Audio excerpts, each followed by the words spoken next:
Olá, seja muito bem-vindo, muito bem-vinda mais uma vez para este encontro, um vídeo que temos o prazer de contar com a presença do Eduardo para o nosso programa Amortecer, um programa de apoio, cuidado e orientação ao cuidador familiar. Eduardo, mais uma vez eu te agradeço por aceitar o convite, pela sua valiosa participação aqui no nosso canal e já passo a palavra para você se apresentar. Obrigado, Viviane. Eu que agradeço a oportunidade de estar mais uma vez conversando com você.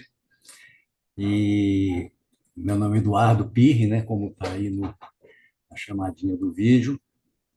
Eu tenho 70 anos, sou casado há 45 anos e tenho dois filhos e quatro netos, três netas e um neto. E sou engenheiro civil também, só estou aposentado e desde 2013, eu trabalhei até 2015. E aí eu parei por força de o que você sabe, que é o motivo, inclusive, que a gente está aqui para hoje para conversar, Exatamente. né? Então, mais uma vez, muito obrigado. Eu que agradeço. Então, e aí, para a gente já trazer a sua história, né? Quero só contextualizar, a gente cada vez mais reconhece a realidade das famílias no Brasil e no mundo, né? Lidando com o envelhecimento da população e, junto disso, encontrando as doenças neurodegenerativas, oncológicas, enfim. E nesse universo, todas as famílias aprendendo a lidar com isso.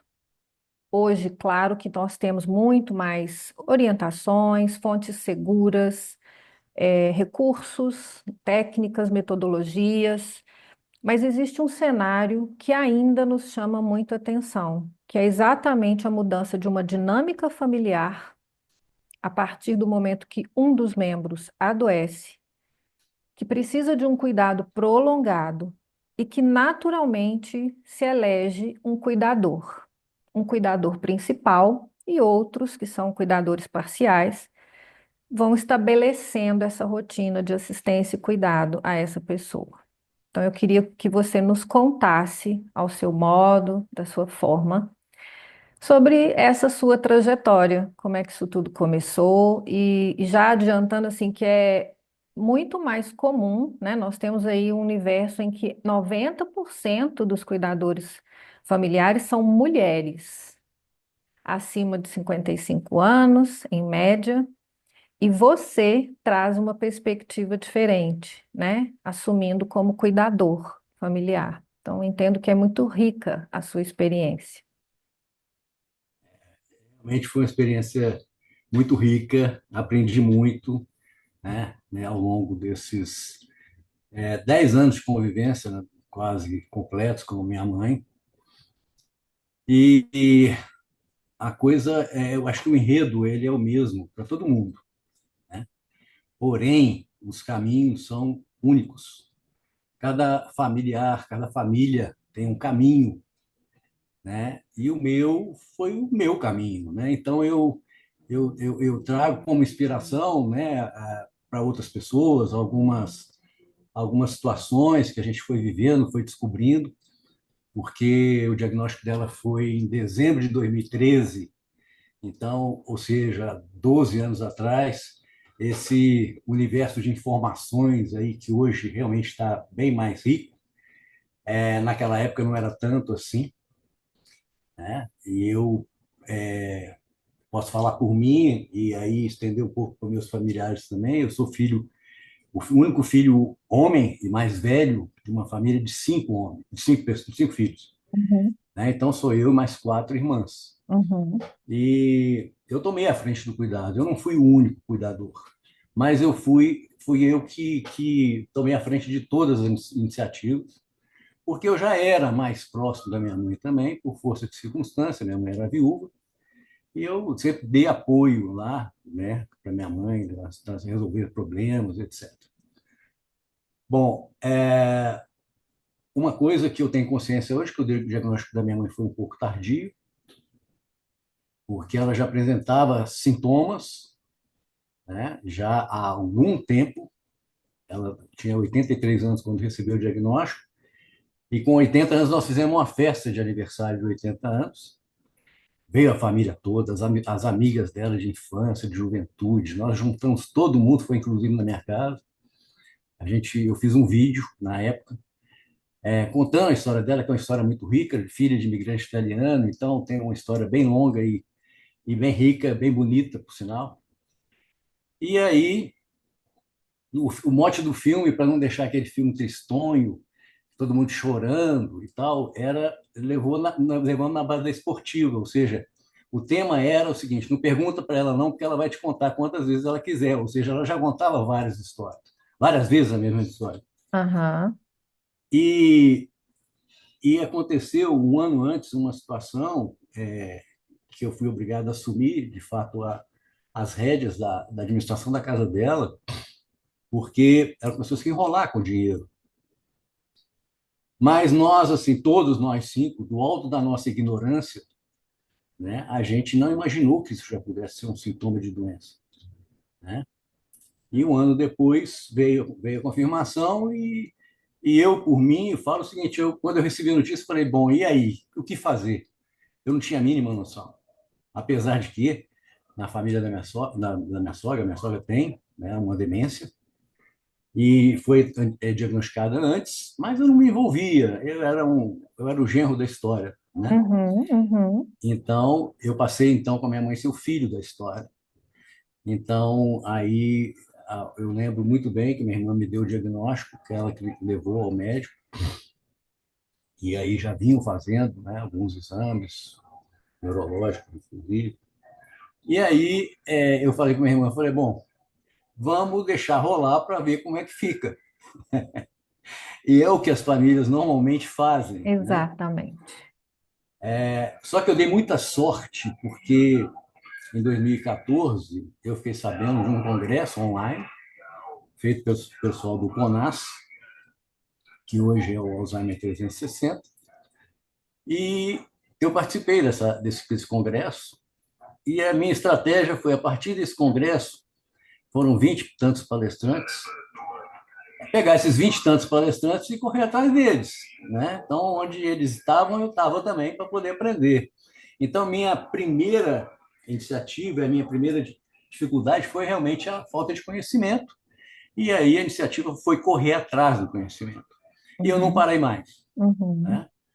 Eu continuei, frequentei o Congresso da Brás, ia a São Paulo, viajava. Então, eu li muito, assisti muito filme, assisti muita live, muito vídeo.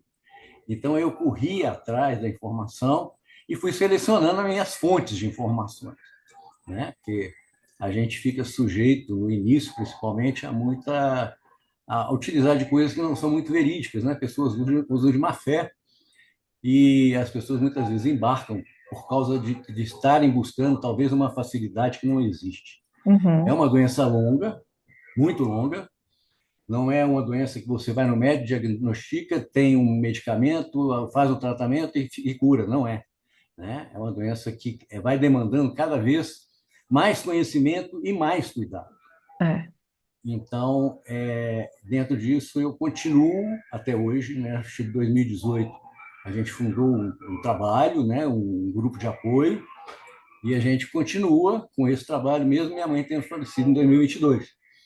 Então, é mesmo, eu apanhei o gosto, né? De estudar esse assunto, fiquei muito, assim, mexido com isso, né? No sentido de levar para outras pessoas aquilo que eu tinha aprendido, para facilitar a vida dessas pessoas também, tentar ajudar um pouco.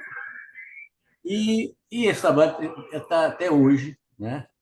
E a gente está ampliando cada vez mais. E eu não parei, só para você ter uma ideia, hoje eu estou fazendo curso de pós-graduação, Faculdade de Unimed, né? Estou fazendo curso de geriatria e gerontologia para entrega de valor. Que E estou bacana. fazendo também um outro curso na Fundação Dom Cabral, que é um curso de gestão, né? Em negócio do terceiro setor, ligado ao idoso, né? E a minha bandeira é o idoso com demência. Sim. Então, a gente está se envolvendo agora numa outra área também, Ou seja, estamos no meio do caminho, essa pós-graduação ainda demora um pouquinho, mas estamos aí estudando, continuando estudando, buscando informação. E essa questão de ser o cuidador, eu acho que tem pessoas realmente que são os únicos cuidadores. Eu acho impossível ser um único cuidador. Uhum, Você tem que uhum, montar uma rede de apoio, você tem exato. que ter ajuda, não tem como você cuidar sozinho de tudo, porque não é só o cuidado direto, o cuidado ali básico, ou o cuidado mesmo de terapias, de tratamentos, mas também você tem uma casa para cuidar, você tem um empregado para contratar, você tem uma compra para fazer, um abastecimento para fazer de casa. Então, eu assumi um papel, assim, eu falo com o gestor de uma forma didática, de as pessoas entenderem. Mas, na verdade, eu era um concierge, porque, ou seja, eu atuava de acordo com demanda. Essa demanda podia ser material ou não, Sim. ou podia Uhum, ser um apoio psicológico, social, qualquer que fosse. uhum. Então, à medida que as coisas aconteciam, eu entrava para resolver, para ajudar, né? E eu sentia muita falta também de atividades específicas, né, para o tratamento, principalmente no que diz respeito à socialização. Isso me preocupa muito até hoje, porque as pessoas costumam, eu faço a imagem assim daquela senhorinha sentada numa cadeira de rodas em frente a uma televisão com um cobertorzinho em cima da perna, É, né? E exato. ou no mais tecendo um tricô, né? E eu passo que as pessoas realmente marginalizam as pessoas. E eu acho que o caminho é o inverso. Eu acho que você tem que socializar, né? Então, eu, por exemplo, coloquei minha mãe no coral. Minha mãe ia toda terça-feira ao coral. As pessoas recebiam ela maravilhosamente bem. Ela cantava, ficava uma hora e pouco ali, feliz da vida. O importante é a gente buscar esses momentos de felicidade, né? Porque a pessoa não vai ser feliz o tempo inteiro, mas ela vai ter momentos de felicidade durante o dia que isso vai fazer valer a pena, né? Perfeito. Isso. Então é mais ou menos por aí. Eu acho que eu estou falando demais. Não, imagina, é um prazer te escutar. E você tocou em dois pontos importantes. O primeiro deles é exatamente o estigma, né, da demência, porque por mais que nós tenhamos hoje muito mais conhecimento e acessível, né, e, enfim, as orientações, as novas abordagens da própria medicina, tudo que facilitou a trajetória, claro, né, na última década, dos últimos 20 anos também. Mas o estigma permanece, especialmente porque para a família é ainda constrangedor. E aí existe aquele esforço, né, do cuidador, da cuidadora principal em manter o bem-estar desse ente querido, mas os demais membros da família, os amigos, os vizinhos, costumam fazer exatamente esse distanciamento, o que piora significativamente o quadro e amplia a progressão da doença. Então, a gente, né, assim, eu vejo que o seu trabalho no grupo, né, e aí eu acho que é importante só citar o nome do grupo para que depois as pessoas possam procurar e se inteirar um pouco mais, e a gente reforçar que é um caminho um pouco diferente do que a gente sente como necessidade. É tanta demanda que o cuidador familiar ele tende a se isolar também porque está desgastado, ele está querendo focar nas coisas práticas, que é isso que você comentou, e ele acaba afastando, ao invés de demandar, fazer o seu pedido de ajuda, que às vezes não vai conseguir dentro da família. A gente tem a grande maioria das famílias não tem a realidade que você teve, né? Então a gente tem mesmo aquele um, tem 5 filhos, mas é um que cuida, os demais de vez em quando faz assim, ah, tá, eu vou dar uma passadinha aí de 5 minutos, né? Ou eu mando um dinheirinho aí, você faz o resto do trabalho. E a gente percebe essa dificuldade na grande maioria. Só que essa rede ela é composta por outros participantes, que pode ser da própria comunidade, de outros grupos da qual essa pessoa já participou, amigos do trabalho, amigos de um coral, amigos da comunidade religiosa, enfim, tudo isso que a gente vai abrindo como possibilidade, né? Então, assim, para fechar esse tema, eu acho que vale a pena você citar o nome do grupo e para que as pessoas possam se É, familiarizar e buscar. o grupo chama GAFA, Grupo de Apoio a Familiares de Pessoas com Alzheimer, ou outro tipo de demência, né? Porque o tratamento muito igualzinho, né, para todos exato. os outros tipos de demência, Uhum, uhum. no termo em termos de tratamento não farmacológico. Mas a gente, só fazer uma correção, eu não era o único, mas também eu não tinha também colaboração. Um dos grandes problemas que a gente viveu, né, na minha família foi a falta de comunicação, a falta de entrosamento, né? Ah, sim. Porque na verdade, uma irmã mora em São Paulo, outra irmã mora em Nova Lima, outra mora em Sete Lagoas, né? Então elas têm uma dificuldade, tinham dificuldade de estar presente, né? Mas a gente teve, né? E teve, inclusive, uma relação que surgiram cisões, assim, não definitivas, hoje a gente se dá bem, mas assim, a gente Uhum. pôde fazer um filtro, né? De saber com quem e com que poderia contar de cada um, né? Perfeito. Mas houve muita, a gente não conseguiu muito diálogo, não. A não ser uma irmã do meio, que essa aí foi mão, né, foi pau para toda obra, como diz o outro, porque essa daí estava sempre disponível também. Então a gente formou uma dobradinha, eu e ela. Então, quando não podia, o outro podia, né? Aham. E assim, eu tive situações que ninguém podia e eu carregava minha mãe, tá certo? Então, assim, É. não deixava, não, né? Uma vez teve só para ilustrar, né? Teve uma palestra, né? Eu acho que foi uma única palestra que teve da Brás que existia em Belo Horizonte.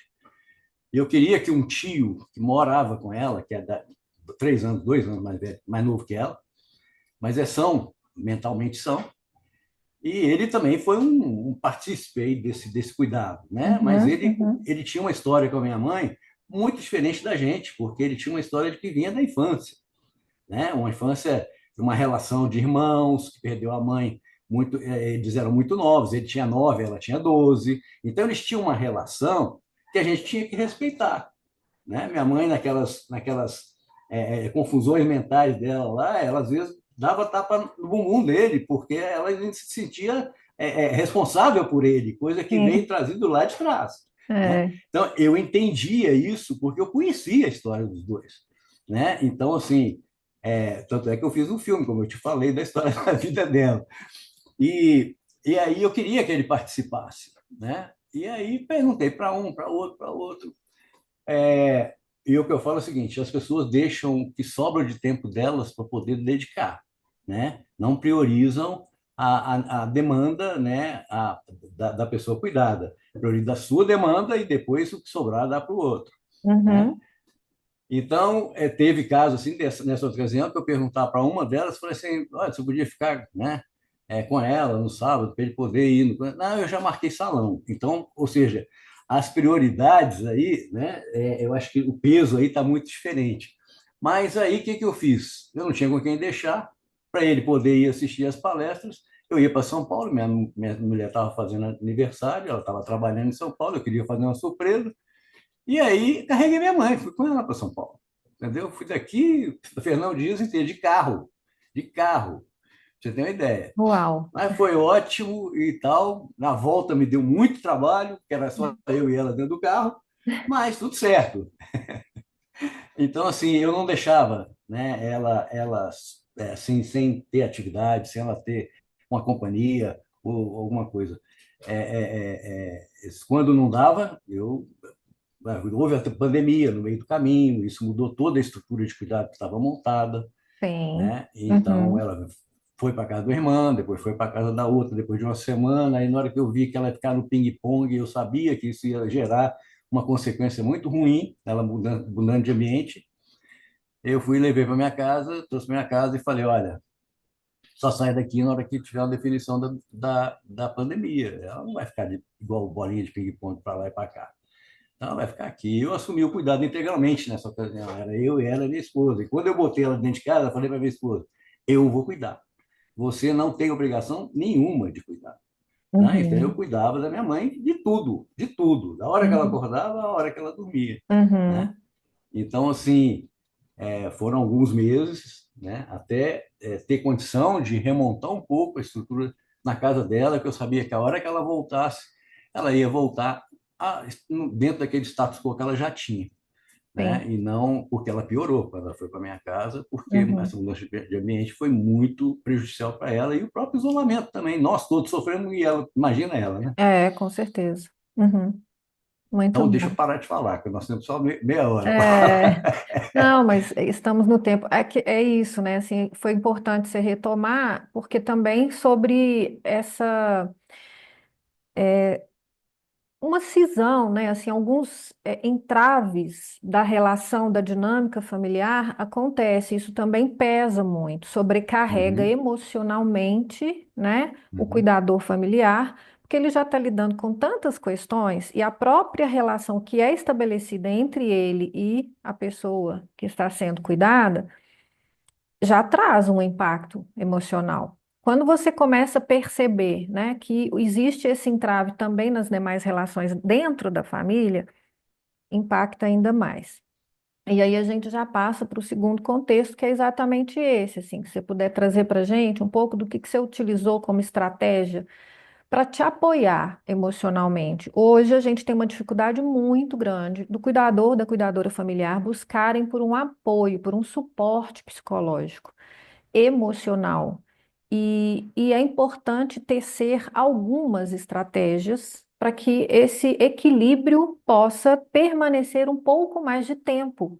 A gente sabe que não é possível todo o tempo, mas também a uhum, gente não precisa sobrecarregar e ampliar esse sofrimento em função de uma, né, restrição ou de uma objeção ou às vezes um preconceito em cuidar da saúde mental quando se estabelece algo nesse sentido, um cuidado extremamente prolongado, né? E que vai, assim, o nível de dependência do paciente é cada vez maior. Então, a gente também precisa investir no cuidado emocional. Traga uhum. para a gente o que que foi, né? Como é que você foi estabelecendo para você e equilibrando também as demandas da sua família, que é isso, você casado, com filhos, com netos, tendo a sua Uhum. realidade também. Eu procurei trabalhar dentro, parece utopia, mas não é não, mas é possível você trabalhar dentro de um planejamento. Eu acho que você tem que planejar o que você vai fazer, como você vai fazer, os recursos que você vai ter que contar. Um dos primeiros recursos que a gente utilizou foi em 2018, quando eu consegui, depois de 6 meses de luta, colocar uma cuidadora, certo? Profissional. Nós erramos na primeira escolha, na segunda escolha, mas aí, pelo menos, a gente tinha um pouco mais de alívio, né? Uhum. Porque mas eu tinha estabelecido rotinas, ela fazia reuniões com ela, com a terapeuta ocupacional, pelo menos uma vez a cada mês, né, para fazer Uhum. avaliações, para poder Uhum. redirecionar o trabalho da TO, porque a TO era limitada, a gente não tem recurso financeiro para poder bancar uma TO todo dia, nem uma fisioterapeuta todo dia. Sim. Então, é preciso que quem esteja cuidando dê sequência na ausência desses profissionais. Então, ele tem que ser orientado para fazer isso e a gente procurava orientar, né?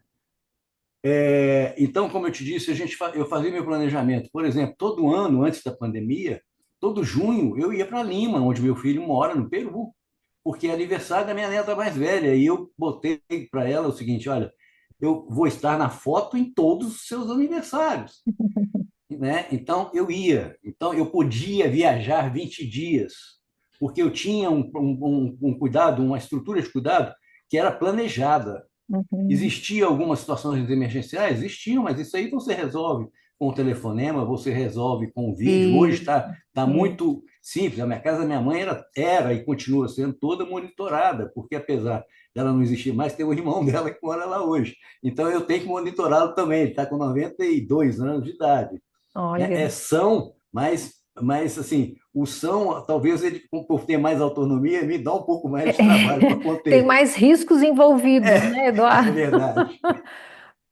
Então, o que que acontece? Eu planejava, eu participava de campeonato de kart, eu corri de kart até uns 5 anos atrás. Então, eu tinha minhas provas de kart e eu ia para o cartódromo, eu participava das provas, fazia lá aquela resenha, como eles fazem, não falam, né? Daquela turma, todo mundo imbuído ali o mesmo gosto, de uma mesma vontade, né? Uma mesma paixão. Então, assim, eu tinha minhas coisas, eu tomava minha cervejinha uma vez por mês, às quinta-feiras, com ex-colegas de trabalho.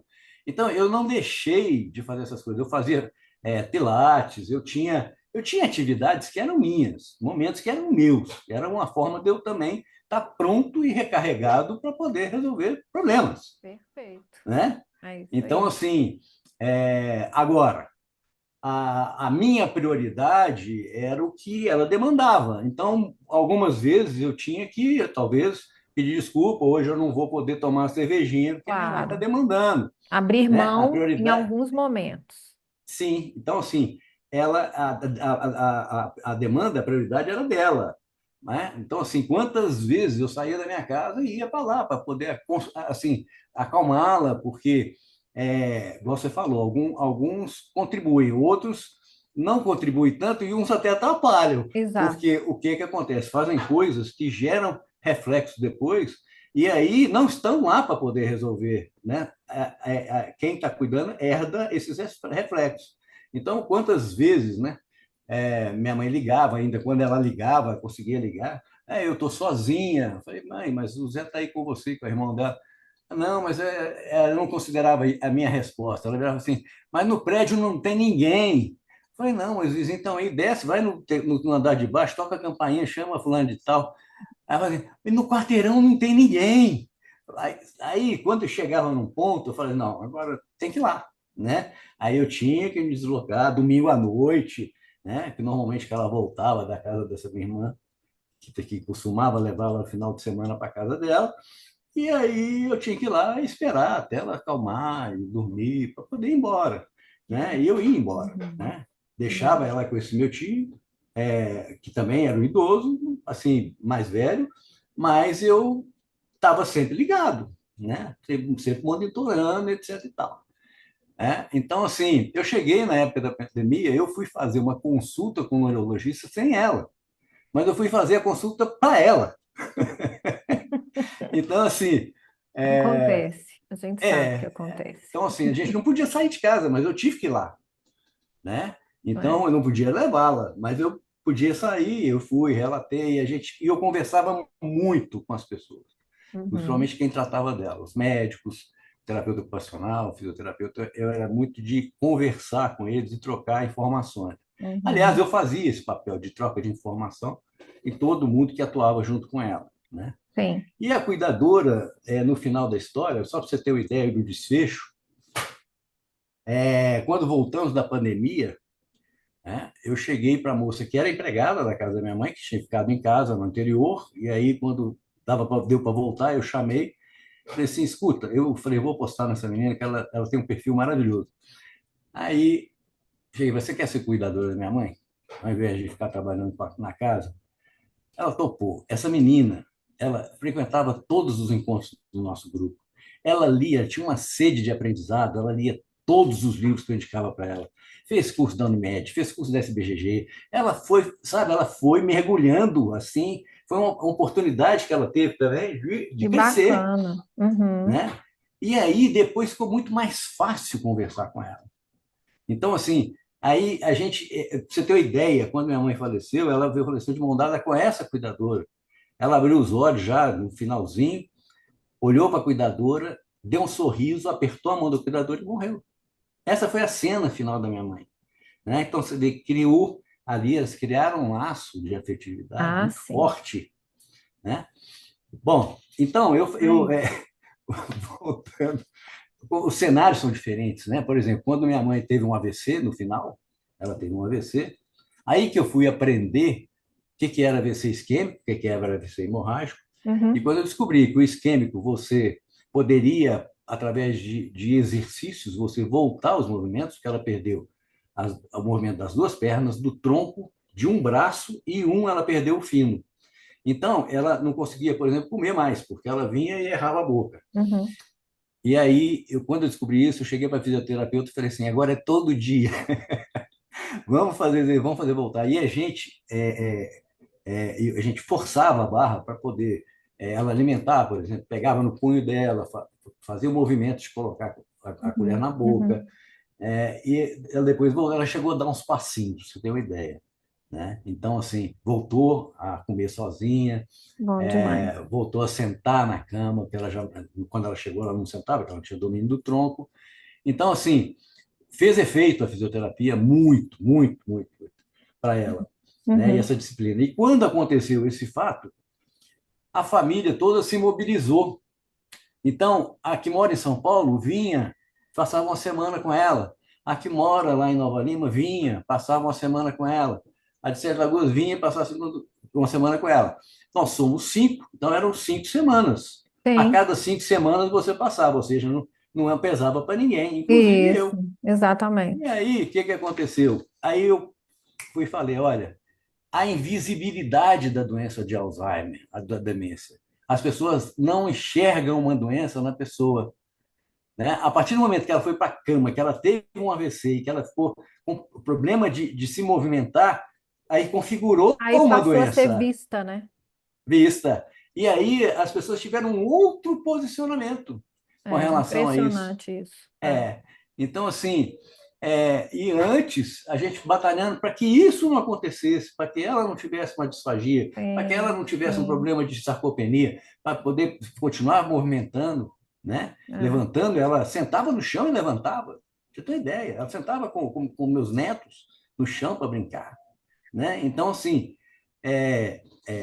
a gente o tempo todo fazendo esse trabalho para que, em termos preventivos, porque muita gente não dá muita fé. Ah, essa fisioterapia, uma vez por semana, não vai valer nada, isso aí, não sei o que. Mas vale, porque isso é claro, claro. preventivo, É, né? As pessoas não enxergam nem a doença, nem a demência, e nem o trabalho que é feito, sim, né? Porque o sim, trabalho, ele parece que não tem efeito nenhum, e tem muito efeito, tem. É muito né? valioso.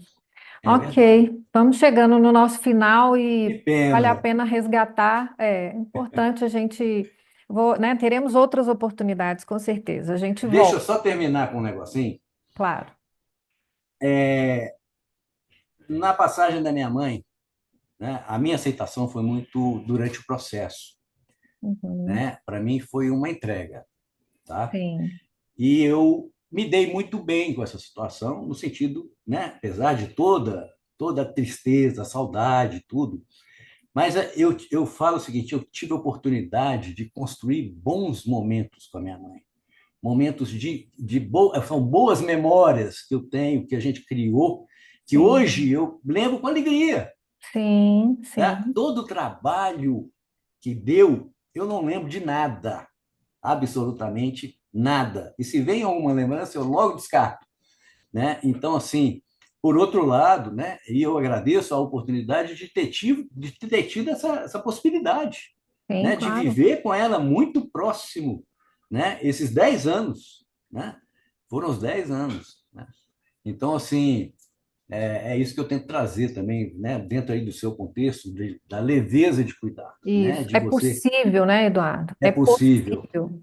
você extrair coisas boas. Eu fico muito triste quando eu vejo as pessoas só se lamentando, só olhando o lado negativo, né, as É, pessoas não têm, elas não conseguem, né, é, enxergar uma outra coisa a não ser o trabalho, o é. peso, Fica penoso, ser né? penoso, aquela coisa, Exato. né, difícil, pesada, né, e pode ser. Mas esse é o Tem os momentos sentido, pesados. né?